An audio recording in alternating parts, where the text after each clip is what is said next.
All right, it's a couple minutes after 7. Should we get started?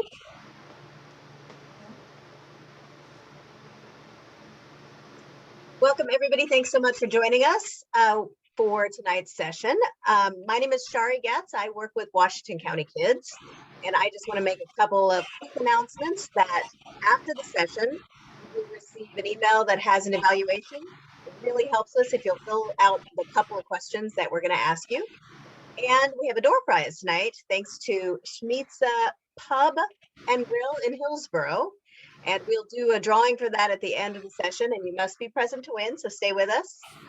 And lastly, I think that's it. I'm going to turn it over to the president of Washington County Kids, Katie Riley. So welcome. We are really happy to have you with us tonight.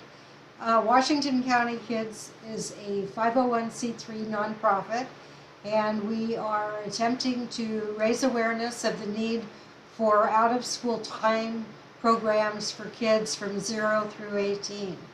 That these programs really help to the kids do better in school and in life, and we want to see greater access for kids to all of these programs. We are really pleased to have you here with us tonight. We also try to provide information for parents and also providers, and we try to give information about providers to parents and guardians as well. We're very pleased tonight to have Cody Harris with us from the Washington County Sheriff's Office, and Patty Shalaski, who is also from the Sheriff's Office, and will be assisting her with questions that are put in the chat. So feel free to put any questions in the chat as well. So I'm going to turn it over now to Cody. Hi, welcome. Thank you everyone for having us. My name is Cody Harris. I'm an education and outreach specialist with the Washington County Sheriff's Office. So what that means is I'm not a deputy. I am a community member. My background is in community outreach over the last decade, and our focus mainly from our office is communications, as well as a focus primarily on community safety and livability. So obviously through the pandemic, this has been a hot topic and something that we have all learned a lot about. I also, though, am a stepmom to a 19-year-old who I've had over a decade in my life. So I've been through most of the technology ages along with her. So I have a little experience there, as well as have a 4-year-old who is just starting that journey too. So just to give you a little bit on me, feel free to put those questions in the chat, although I think what we'll do is we'll hold off questions until the end, and then you'll be able to do either the raise hand feature and ask your question, or type, whichever is easier for you. I'm going to go through most of the slides pretty quickly because I really feel like the meat of the conversation is our conversation, is answering your concerns or your questions. If I don't have an answer, I will research it and get it back to Shari and Katie, and so they can share it out with the group. And that's a big part of, I feel like, what we do in our office too, is just networking and finding solutions for the neighborhoods and for our community members. Just a side note too, I know we might have some families in the room. We're going to try to keep this, as family friendly as possible. So some stuff I might kind of skip over, or I may not read verbatim off the slides. They are going to share the PowerPoint with you, but the meat and potatoes really is going to be in several handouts that we share. But some of this can be a little triggering even for us as adults, talking about bullying, other parts of the exploitation portion of the conversation. So if you need to tap out and take a me moment, no judgment, absolutely okay. Do what you need to do. You can message Shari or Katie or Patty as well too, if you just want to say, I'm okay, I'm just stepping away. Do what you need to do, or if you need further help. But with that, I'm going to go ahead and share my screen and get started.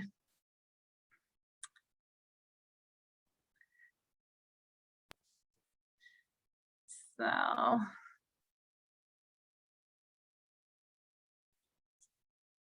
Okay.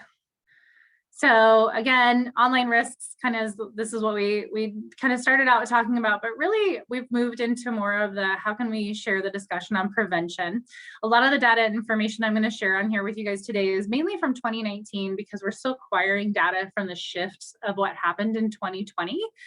So if you see this presentation in a few months, it might actually be quite different as we've kind of adapted and had additional adjustments throughout. So I'm going to share a short little video.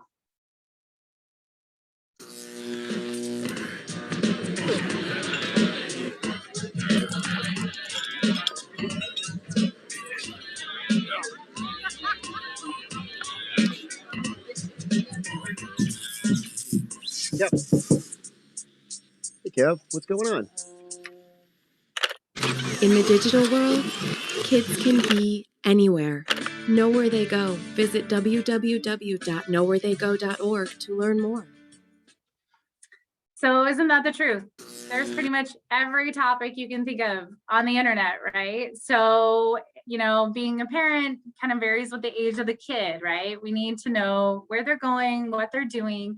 I like to think about it the same as driving. So the internet is not as private as we think. It's actually very public. And so it's about teaching our kids to be good digital citizens, right?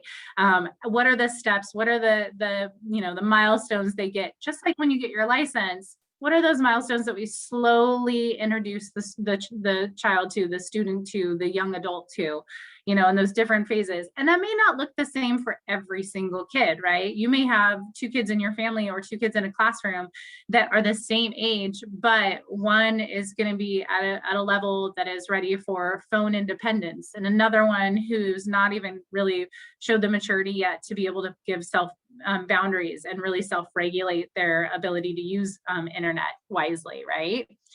So it's increasing our knowledge of what potential threats are, not to come across with fear tactics. I really don't like that approach. I don't think it works with kids, and I don't think it works with adults either. So I'm going to skip through some of this, like I said, quickly, because that's not the focus. The focus is helping you to feel confident in the tools and the approaches that you want to, you know, will work best for you and the youth around you. So I'm not going to delve deep into too many apps or specific devices, but taking a general approach, because really it's about all internet usage and all screen usage, gaming across the board. So early exposure, earlier and earlier, all the time, right? Last I still read on the American Pediatric Society, it still says that age 3 is suggested to not have screen time before that age. I have to admit, I still did baby Einsteins and all that stuff younger too, especially if older kids around. It's definitely hard to keep that screen away, right? And but that is still what pediatrics advises, as well as social media, not before the age of 13, which is why most apps you'll see actually do have an age restriction of the age of 13. And that's there for a reason. It also protects you and protects your child from the legalities, because if a child lies or an adult allows a child to lie on there, you have less fraud protection if you did surpass those. At the time we pulled this, tweens were averaging 6 hours and teens were averaging 9 hours of social media use. That has increased by 3 hours each. So we're looking at 9 hours and 12 hours, especially because of the 2020 and being so online integrated. Signs. These are some of the tips, you know, signs that your child may be developing unhealthy habits with excessive technology. And remember too, that a lot of this can trigger some of those kind of heroin centers of the brain that really they really do actually trigger some of the chemical responses in the brain that make it seem like, you know, reward centers that they're going to help them kind of draw back to this technology. They may throw tantrums, threats of harm when devices are taken away, missing sleep in order to get internet time, lying about online time or disobeying time limits, prefer their online time versus with real friends in real life or friends and family.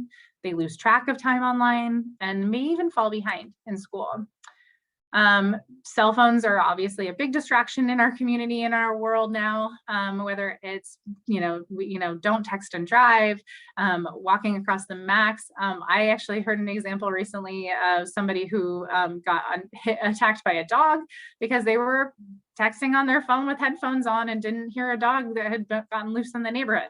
So, there's just being self-aware and present and knowing when it's safe to look down on our phone or devices versus, where do we need to give our attention? And again, that comes with that maturity, that learning when it's time. Children are excessively more vulnerable to online predation or online relationship scams because they're trusting by nature. Right. So younger children, if we're looking at that, like under 12, especially, they're much more susceptible to thinking their friends will never lie, never turn against them. So the persuasion of an online relationship, but the biggest one is the concealing because they are fearful of punishment or repercussion, or if they're along that kind of feeling addicted to the phone, then it's the fear of the loss of the phone. So this is where I'm going to go really, into depth later about the positives. The way to work around this, right, is creating those clear definitions of boundaries and expectations. Kids also don't, and teens often don't think twice about sharing their personal information, school information. They're, younger kids, we're teaching them how to remember these things. So they feel really proud when they share it because they're like, oh, I remembered it, right? But so that means they're more vulnerable to sharing important information that could make them more easily, exploited or fraud against them, or even the adults in their house could maybe be, scammed or used fraud against. Cyberbullying, we're not going to really focus on this one. We do a whole separate other presentation on, but it's so much easier to say cruel things online if we've learned that from society in general. And so it's teaching kids, again, those relationship boundaries, right? We're going to talk a little bit about that later too, when we talk about ways to work with our kids and move forward. So right now we're kind of talking about the negative side, right? And then we're going to talk about the good stuff at the end. If you're the victim, you often can't get away from these kinds of bullies. It's not like when we were kids in the 80s and earlier and whatnot, where, we could go home and unless somebody had your phone number or lived on the same block as you, you wouldn't see them for a day or the weekend or maybe even all summer. So they don't get that healing time to really process their own emotions. Red flags of cyberbullying are really common to a lot of other red flags for concerns of behavior, dropping grades, missing school, not wanting to go, nervous tension around the phone going off is a big sign on that one, or just not all of a sudden out of nowhere wanting nothing to do with the phone. So we talked a little bit about how all kinds of apps, there's so many hundreds of thousands of apps now, and they're constantly changing. So there's some resources I'm going to share at the end for kind of getting to know the apps that are on your kid's phone and how they're rated, so that you can choose what is safe and good for your child. Apps like Snapchat was intended to be a dating app initially. So there's definitely, some reasons why there's issues with these apps, right? They were created for other reasons and then ended up being used for newer reasons. And so the laws also have not caught up with the expectations too. Just being aware of the fact that there can, knowing where your children are going online. There are some ways to kind of disguise apps. So awareness by using those parental monitors, doing phone check-ins while you're building that trust factor with your students or with your teens or in your life. And I like I like having a contract that is age appropriate and there's thousands of examples online. I found mine on Pinterest that I did with my kiddos. And we're actually working on our current one with our 4-year-old for TV time, for screen time. And so she knows the flat out expectations. And that way there's no excuse when they're like, well, you said this or you said that. There's a flat out understanding of the expectations and the consequences for teaching them how to be good digital citizens, but also to keep them safe. right? So that's the primary goal of this, is helping them learn to be able to maneuver in the digital world, just like they would maneuver with a car on the road. You know, how do we get them to that safe point? Who's looking online? People have a digital history now, a digital record of their life. It is pretty amazing and is such an astounding tool that, you know, I get to send photos to grandma and grandpa that live, you know, 3 states away, and they, you know, get to see her grow up without being so close, right? That's a great thing. But sometimes we put things on these apps, and, you know, especially our youth do, that they think, oh, it won't matter, I'll be able to delete it later. Well, the theory we approach is that anything you put out there is always going to be out there. It's going to be on a server somewhere. It could be mined later for some, you know, something else. So parents could see it, teachers could see it, peers could see it, coaches could see it, colleges that you may want to go to, future employers may see it, law enforcement may get involved if it's explicit or illegal, but predators too, predatory behavior. Geo-tracking is part of that, right? Making sure that we know how to turn those off on devices that our children are using, because they may be tagging their geolocation, which could make them more easily accessible to predators. Now, mind you, this is something that is not super common, but it can happen, right? So it's just making sure that there's little ways to protect, right? It's those, there's simple ways to kind of shut down what could be a problem. Most children online will receive at least one solicitation. Girls are more likely than boys, but the number of male predation is raising. We're seeing that nationally as a trend. Usually contact starts with chat rooms, social gaming, any type of messaging service that could be on almost every single device application now has some type of messaging. Gaming sites is one parents often miss, because they do talk to a lot of kids that they have never met, or that maybe aren't even kids. Teens become involved with close relationships, often think it might be romantic. It might be their new best friend, you know, and really the person the victim may be talking to might be this guy, or this guy, or this guy. And I could keep going and going, and it's not just men. We only have examples on here that are closed cases that are completely convicted. So that's why you're going to see things that maybe aren't recent, because they may still be in court or not fully convicted yet. But you know, our detective says that when it comes to sexual predation of youth, that he could literally go online anytime on any of their kind of lure profiles that they use to, they could probably catch somebody every day. So many of them fly under the radar because they don't actually attempt to see their child victims anymore. They just are usually trying to collect content that is explicit, starts out innocent and progresses. So this is called grooming behavior. I think a lot of us have probably heard this before, and it's just really starts out subtle as their friend. You know, I'm a better friend than you, than your friends. I'm so sorry you're friends with that way. I'd never do that to you. And it just is slow and slow. And then we're talking like a year to 2 years slow. I mean, the amount of patience and sheer volume is definitely of a concern. So I'm going to skip past this. You get the point, right? So there's a reality there. There's also, for younger children, there's this kind of content awareness to really be aware what they're being exposed to, and talking about reality versus non-reality. I remember having this conversation with our daughter around 11, 12 when she first got her first device, because she was going back and forth between 2 houses. And so just trying to track things and learning as a parent too, how to track things and how to look. And I remember her seeing something on this same website. It wasn't, I remember this one when we saw it, she knew this wasn't real, but around the same time, there was another one going around that everybody thought was real, and trying to help them understand the difference between real and not real. Because these children were so scared out of their mind that they hurt their friend, you know, that they thought something was real. A lot of us hear about the dark web. So I'm going to kind of explain this to help understand. This is from what our detectives tell us, is a rare occurrence that youth are getting on the dark web. If they are, they're usually much older. So we have the regular internet that we're all on right now. Then you have the deep web, which is something along the lines of, you think of government documents, IRS, medical records, encoded, encrypted, right? That's all on the same platform, right? That's on the World Wide Web. We all can get access to it.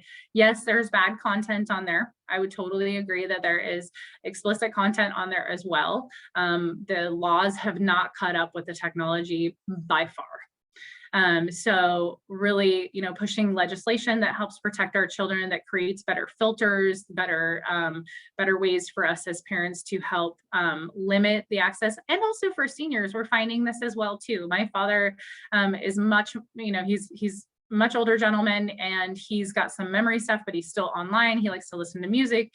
He's been scammed before. We do a whole presentation on adult scams as well, and internet scams also. And, that it would be nice if there are layers that could be eventually required, on our internet devices to allow us to help assist with protecting each other.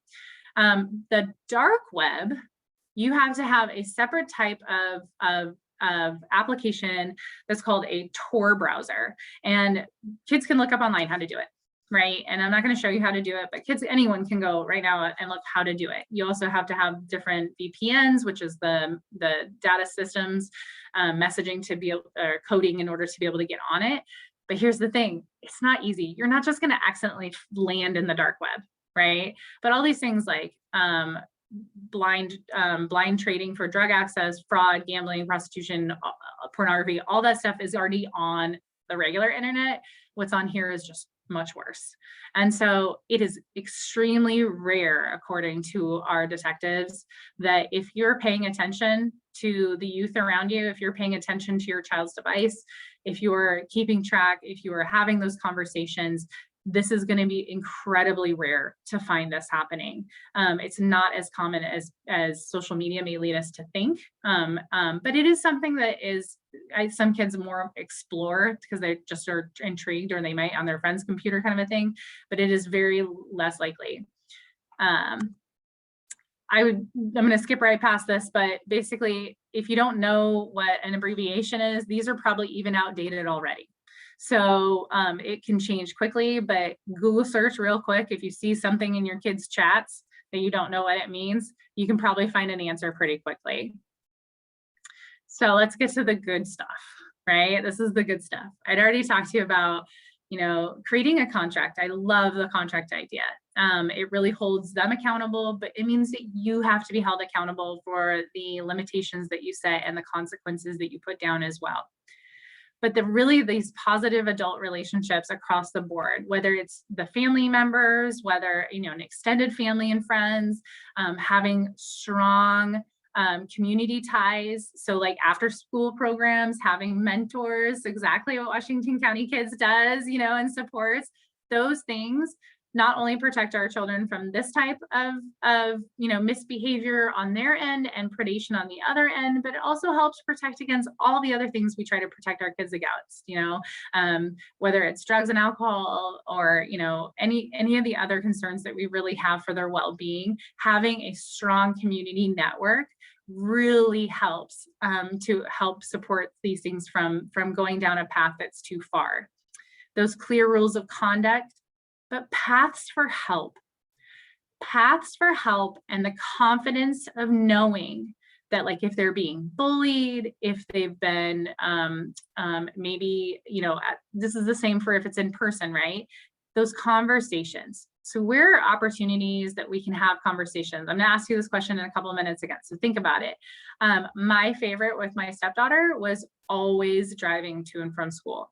The magic that would happen in those conversations when you're not face to face, but right next to each other is amazing to me, the conversations. And maybe you have those moments on the basketball court with a kid, or maybe you have them, just during mealtime with the whole family. So, just wherever you see those opportunities, but it's making them understand that there is no consequences if you're concerned and you see something. So, if somebody's trying to send them gifts, or you start seeing packages arrive that you're not sure of, or suddenly they have shoes that you didn't buy, there's these kind of little red flags that go along, like I said, again, with almost a lot of the other concerns that we have, like whether it's drugs or alcohol or other types of issues. We see the same withdrawals, we see the same, behavior changes.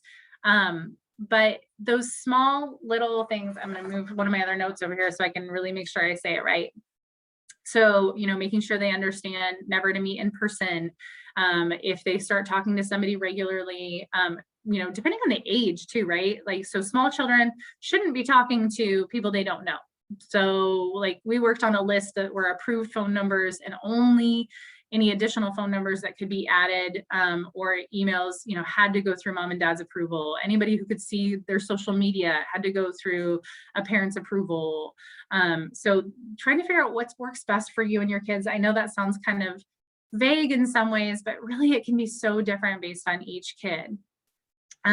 Thinking before they post, once it's online, the internet is not private, it is public. And even if it feels private, it's public. And the more we can get that into our head, that whatever we put out there is permanent somewhere, even if we delete it, then that really helps to explain that. But the brain, the part of the brain that doesn't understand longevity, doesn't actually mature until the age of 25. So, we're trying to help these kids see something that their brain may not be able to really evaluate. It's that risk factor side of it, right? Like, oh, it'll never happen to me. And then suddenly by the time we're 25, we're like, oh, that could totally happen. Your whole brain chemistry shifts with that part of the brain maturing. Most kids are not doing really explicit things online, but there are, it's how to report, if they do get that text message with inappropriate content. If they do get that video, don't just shrug it off because everybody else is doing it. Report it, talk to people. So what do they do?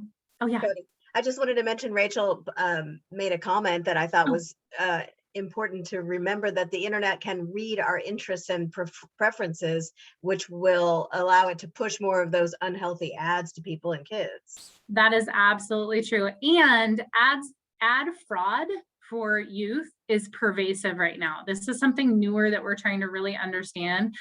Fraudsters are getting so savvy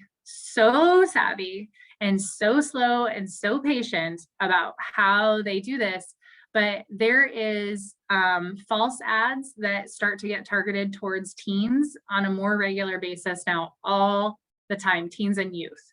And so what it does is it kind of lures them by one product, but by the time they get kind of a little bit down the rabbit hole of that page, suddenly they're in explicit content that they didn't really know they were in, and it's just hard to kind of back the pedal, right?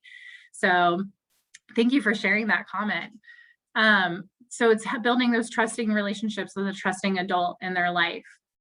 Save the messages if applicable. You can block, but you don't necessarily want to delete, because if the person that is providing the explicit content continues to communicate with the child, then so there's a blocking the origin, then you can send it to the cyber tip line, or you can contact our non-emergency.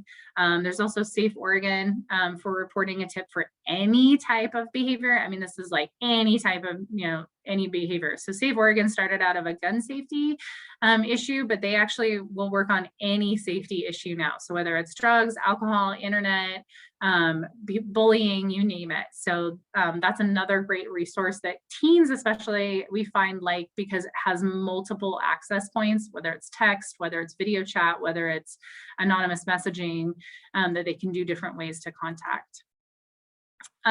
Parental monitoring, find what device works best for the applications you're using, for the device you're using. We don't really talk about any particular one because you may have 3 different devices in your house. And so we could be here for days talking about and researching what would work best for each one. So that's where places like Common Sense Media, Enough is Enough, NetSmartz, Safe Kids, Connect Safely, and Love is Respect. And I end with this one because what this really comes down to is the internet is all about relationships. It's all about community and facts and getting access to things. It's the modern library, right? The modern library, it's the modern watering hole, right? And so with that, love is respect is a great one, because what we're really doing on the internet is teaching them how to be those digital citizens. And that is about showing respect and being respected, knowing your boundaries and voicing your boundaries, right? And knowing the consequences otherwise. So when we know, when we teach our kids, and love is respect is great because it has those different age level elements too. And so does NetSmartz and Safe Kids. They have different, NetSmartz is probably the best one for having multiple age videos that you can actually show your teens or show your kids, or show like whether they're in 1st to 2nd grade or 3rd to 5th grade, or each age bracket, they have special videos that really work psychologically better to help teach internet safety. So you can really dig into this with your family, with your kiddos, with your students, if some of you are teachers. But it's about building safe, positive relationships, and those safe, positive relationship skills translate into all facets of life and into adulthood, and knowing boundaries in adulthood, in our work life, in our college life, in our, and throughout the rest of our life. So I'm going to kind of wrap up there. I think I've hit all my top topics, and I would like to open it up to you guys and see what are some of those questions, concerns, and anything I may not have covered. I'm going to stop sharing here. And actually, I'll share one more thing with you guys while you guys are thinking. So this is our internet safety flyer that we like to share, and it does also come in Spanish. And it just is the hot buttons. And they will share this with you in the follow-up email, these links, and we'll put them in the chat here in a minute too. But it's just those quick tips, good thing to have maybe with your contract that you set up with your kiddos. And mind you, when I do the contracts, I update them as needed. And so if I see that they've made a cognitive leap in their learning ability and skills, then it's time maybe for a new contract. If they've showed that they can respect a certain level, then maybe it's time for a new contract. Is that Andy Cartmill I see on here too, our good friend? Hi, Andy. So welcome. Hi, Karen Bullen. We know some community members here. Rachel posted a question about the website link you had in the beginning, and Rachel, you'll get the presentation as well, but it was We Know Something. What was it? Know Where They Go. Yeah. And I'm going to add a couple other things. Oh, Patty's getting them in there slowly too. So I may duplicate some of Patty's here. And there is a question too that we can address here from Paula. So thank you. Question regarding parental monitoring of apps on cells. Is there a particular monitoring tool or app you can recommend that works for both Android and iPhone users? I don't know particularly, but iPhone is a little bit more expansive with their parental controls, but then it's also going into each app and making sure that each app actually fits the qualifications. This is a little harder to do, we found, on Androids because it's an open platform. So there's some apps that can actually override the parental features, and that's where Common Sense Media comes in really well. I found that to be the most handy because it'll tell you the faults with an app and what the concerns are with each individual app. The same thing for gaming and your television, because a lot of new TVs are smart TVs, and our computer. You can set certain settings, I know, on iPhone and Android, that explicit content of a certain level. Same thing with Google. So if your kids are using Google through school, I know that's one of the most common, that we can actually set those different boundaries for the language access. So sorry, I don't have particulars. They also change all the time and new ones come out too. So even if I told you one today, literally tomorrow could be outdated. So it's really going to like places like Common Sense Media or NetSmartz and finding the ones that work best. Or actually something I found incredibly helpful was taking like your Apple iPhone to the Apple store and having them help you set up the safety features or the parental features for what you want, for what you need for your child or for each of your children. Because that can really, that right there, they're the experts on that device. And same thing with game systems. There are game tech support systems that can help you navigate those systems as well. Yeah, Rachel, so you have a question, you have a couple questions? Yes. Go for it. So as you mentioned that children, they, their brain won't develop completely after 25. I understand. They maybe just emotionally feel like, young kids, they want to feel their power. So you mentioned that we can find an example contract to like make agreement about screen time and safety, but how can I talk to them about this with them without they feel like they lost their the power, the things that we completed limited them. We consider their safety, but they don't think that way. They're thinking just want to control, we just limited them. They don't feel like they're free to look at anything. How can I talk to them, especially my kids like same age, yours, 4 years old? So it's really hard, right, with the littlest ones, right? Because then rewarding mechanisms might work. Those are one thing with when they start to get a little bit older. That's where I found the driving analogy, and understanding that this is going to go in phases, for you, and it's going to grow with you. But there may be, those reward pieces, but there is that hard piece, right? When they do lose the phone, even though they know they broke the contract. I think it's kind of, it comes with that hard part of parenting, right? I wish I had an answer particular for you on this one. It's so situational too. But I think is there any rewards, like a rewards point in the contract? Because I haven't seen anyone. I've done that. I have done that. So I've said, if you can follow this contract for 2 weeks or a week or whatever it is, then on Saturday or this one day that we know you have coming up, you can go ahead and have an extra hour of screen time. So we have worked through some of that. Or what I like to do is do things that are personally, this is my choice, and like I said, this is why it's so hard, because it's so personal based on you and your family and the dynamics within your family and choices, right? But what I like to do is then I added excursions. And so if you can follow and show your capability that I know you're capable of, and you can really show this for the next, 2 weeks, then we'll get tickets to go see that show you really wanted to see at the movie theater. Or, as she got older, they got a little more expensive for us, but it was, definitely by the time she was like 14, it was like, if you want to do that, then we can go do this day trip to this place you've really wanted to go.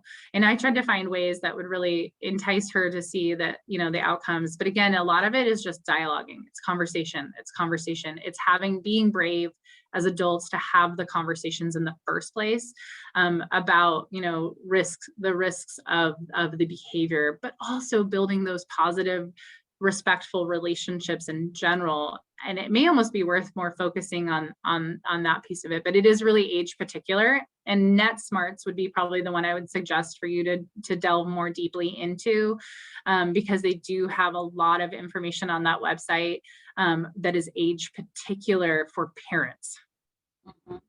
That's really appreciate about this presentation, because for our time it's just easy, parents just limit our TV time and that's it. So now I feel like as parents now, I face to more tech issues I need to face to, and I don't know what. And from your presentation, I know what conversation I should talk to them, and maybe aware that, be careful, watch. And another question is, for teenager or maybe another old kids, they want to feel like they connect to another friend.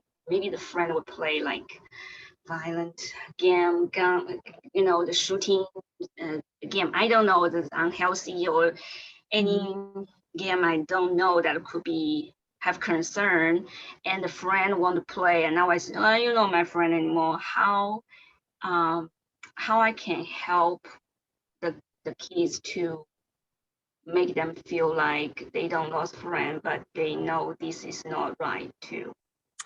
Yeah. Wow. Andy actually might have some good advice on this one, because I feel like this is kind of the same. It's like with the contract, it's the knowing the boundaries and expectations that are age appropriate for, your kids, but it's also our goal is to teach them to be able to navigate these things healthy.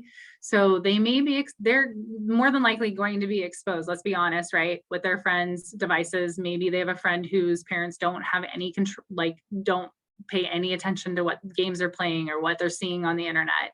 And so there's going to be those exposures. So it's helping them understand what do they do when they feel uncomfortable, or knowing what your expectation is. I feel like this is where, for me, helping explain it to a lot of the adults I've talked to, is it's the same rules you would have in your house. Do you allow, do you allow those movies in your house? Do you, when we talk about, for our generation, it was movies, like I remember not being able to watch rated R movies until I was 16, right? And so that was just the expectation. Now, did I probably watch one or two over at a friend's house and then regret it because then it was terrified and it was, terrible and I had nightmares about it? Yeah. And it's then, figuring out that way to help them feel safe about coming to you and developing those relationship tactics to have the safe conversation, that when they do tell you that they, that this exposure happened or this thing happened, that they feel safe in doing so.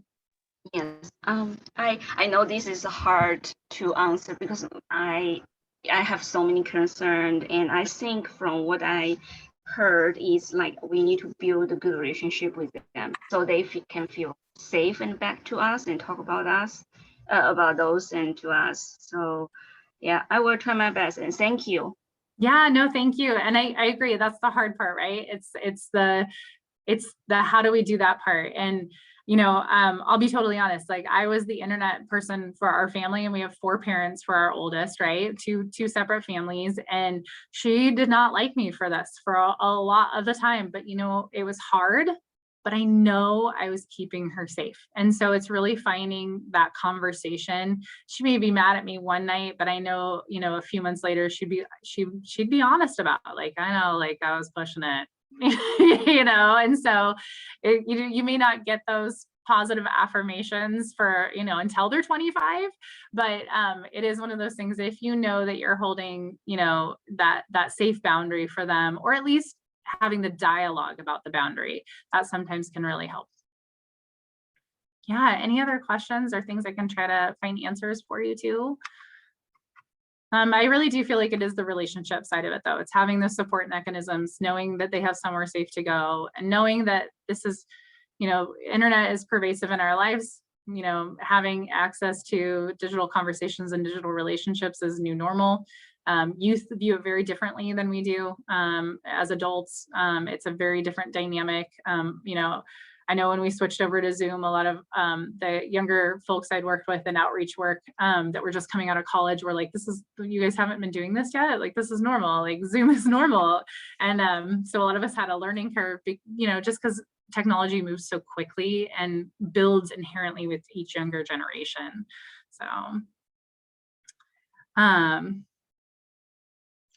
I really liked how you, at the beginning, were explaining that contracts were not only just, they're not arbitrary. You're doing it for a reason. And I think the fact that you were explaining to children about how important understanding, navigating, and becoming a good digital citizen is to them for their whole life, mm-hmm. and that you're building these, a foundation now. I think those are key pieces. It's all out of love and care. Mm-hmm. Not just here, I'm telling you what you have to do and giving you limitations.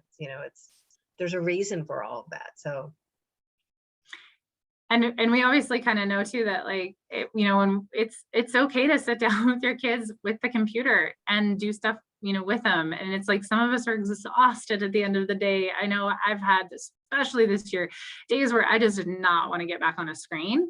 But instead it's like, hey, show me what you're into lately, or hey, what are you doing? And come sit down next to them and be like, obviously if they're shutting everything really quick, there's a conversation.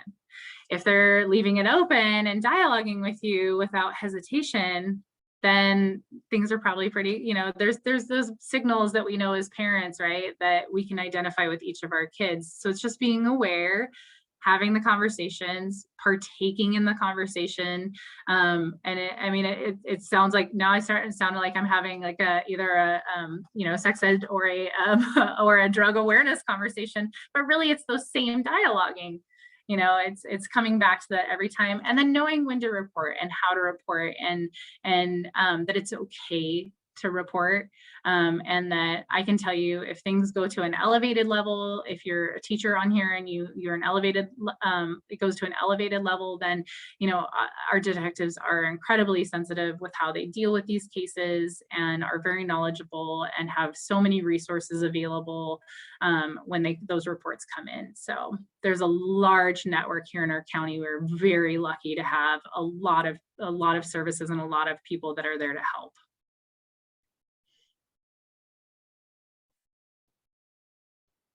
Yes, they're going to share that with you. So Definitely. yeah, any other questions?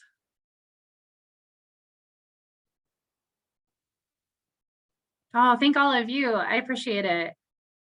Well, Cody, before we go, I'm going to go ahead and do a door prize drawing. So if you guys have any other questions, you can think about them while I share the screen and pick a winner for our, Katie, what is our prize from Schmitza Grill? Pizza Schmitza Pub and Grill in Hillsboro is giving a large pizza, free pizza for the winner, and so that's worth about $20. So this is a great prize. Very nice. All right, well, here we go. I believe I got all the names of everybody that's here. Does anybody not see their name of our participants here? I think I got everybody who's here. All right, I'm going to go ahead and spin it.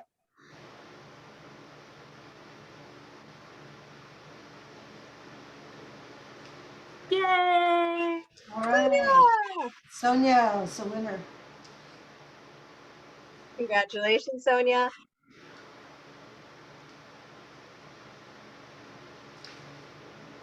I'll be sure and send an email to you, Sonia, right after the event, and we'll connect you and Katie so that you can get your gift.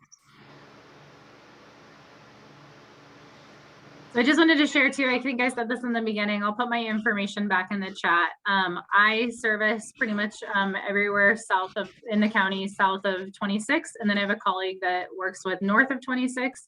And then we do also have a colleague that works primarily with Spanish language communities. So there is a lot of options. We do a lot of different safety messaging. If we don't know, then we can get somebody like Andy or other people to do topics that may be particular. So feel free to reach out anytime. Great, and you'll get her contact information in the email I send after the event. Again, please fill out the evaluation for us. It's a quick few questions. And our upcoming event is a Reach for the Stars Gala on August 5th. You can go into WashingtonCountyKids.org/events to find out more. It is free. It will be fun, and we are raising money for Washington County Kids. So we hope you will join us for that event. Katie, is there any other? Yes, I think we also want to mention that we will have an online auction with many interesting things that we've acquired from merchants and craft items, and so that'll be a lot of fun also, so you can check that out. That starts on July 30th and then ends on our event on August 5th. So we would love to have you join us for that event, and should be a lot of fun. We will have speakers, have music, have some interesting things happen. So we'd love to have you there. So I just want to thank Cody and Patty as well for being with us tonight, and also Shari, who works with our Washington County Kids group.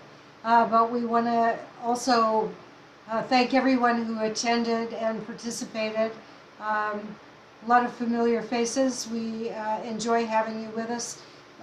Please reach out, and if we can sponsor any other events or talks that you think might be interesting, let us know. So once again, thank you so much for being with us, and have a great evening. We appreciate all of you. Thanks, everyone. Thank you. Thank you. Bye, Cody. Bye. Bye-bye.